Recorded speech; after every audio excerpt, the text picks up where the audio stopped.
Hello, are you ready for another story? Well, tonight we're going to read Something Good. That's actually the name of it. It is good, but it's called Something Good by Robert Munsch. Are you ready? Tyra went shopping with her father and her brother and her sister. She pushed the cart up the aisle and down the aisle, up the aisle and down the aisle, up the aisle and down the aisle. Tyra said, "Sometimes my father doesn't buy good food. He gets bread and eggs and milk and cheese, spinach. Nothing any good. He doesn't buy ice cream, cookies, chocolate bars, or ginger ale." So Tyra very quietly snuck away from her father and got a cart of her own. She pushed it over to the ice cream. Then she put 100 boxes of ice cream into her cart. Tyra pushed that cart up behind her father and said, "Daddy, look!" Her father turned around and yelled, "Yikes!" Tyra said, "Daddy, good food." "Oh, no," said her father. "This is sugary junk. It will rot your teeth. It will lower your IQ. Put it all back." So Tyra put back the 100 boxes of ice cream. She meant to go right back to her father, but on the way she had to pass the candy. She put 300 chocolate bars into her cart. Tyra pushed that cart up behind her father and said, "Daddy, look!"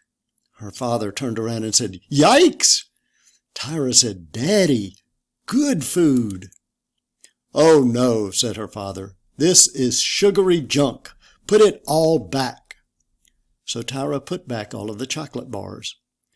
Then her father said, "Okay, Tyra, I've had it. You stand here and don't move." Tyra knew she was in big trouble, so she stood there and didn't move. Some friends came by and said hello. Tyra didn't move. A man ran over her toe with his cart. Tyra still didn't move. A lady who worked at the store came by and looked at Tyra. She looked her over from the top down, and she looked her over from the bottom up. She knocked Tyra on the head, and Tyra still didn't move.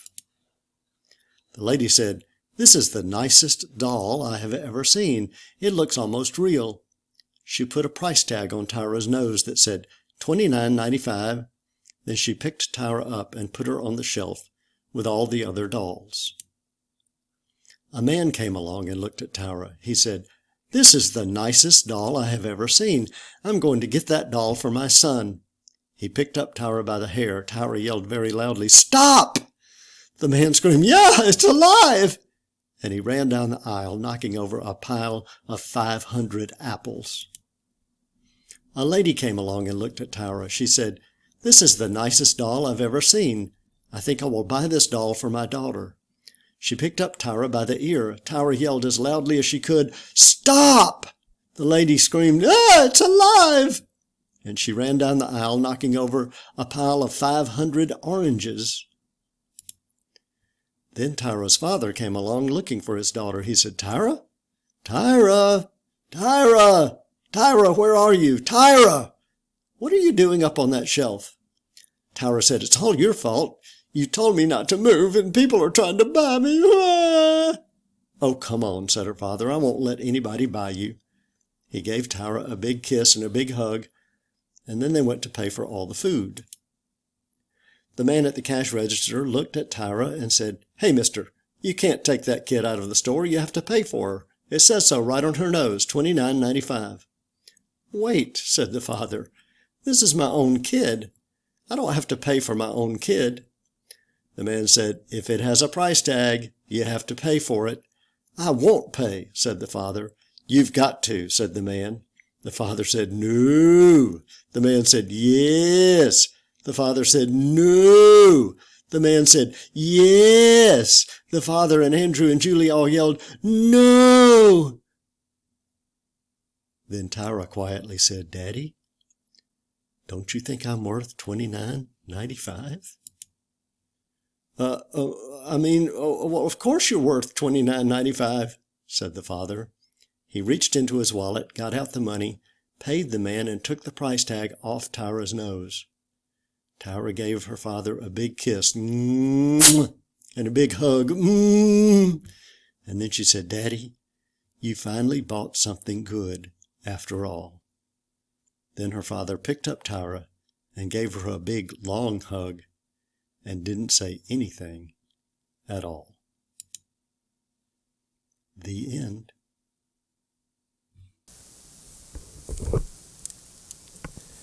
So the little girl and her daddy couldn't agree on what was good at the store, could they? She thought what was good was what tastes good, like ice cream and candy. Those do taste good. But the daddy disagreed. He thought what was good was be what is good for you, what has vitamins in it, like vegetables, what'll help you grow strong and not harm your body in any way. So which of them was right? How do we decide what's good? Well, my own daddy was a really smart man. And he said one time that being good means fulfilling your main purpose. So a good car is a car that takes you where you need to go without breaking down. A good gun is a gun that shoots straight. It shoots at whatever you point it at. It's not how it's used that makes a gun bad or good. It's whether it does what it's supposed to do. So what is food supposed to do? Is it supposed to taste good, or is it supposed to help make us healthy? Well, the answer is hopefully both. Good food is food that does taste good. Good food is also food that's good for us. So somewhere in that store, surely there was food that would taste good and would also be good for us, but that's the main purpose of food. It's both to make us healthy, help us to grow, but it's also a way of enjoying life. Jesus always enjoyed life. His critics used to say maybe he enjoyed it too much. He ate with all kinds of people, so he clearly enjoyed eating. That is, he liked food that tastes good, but I'm sure he also liked food that is good for you too.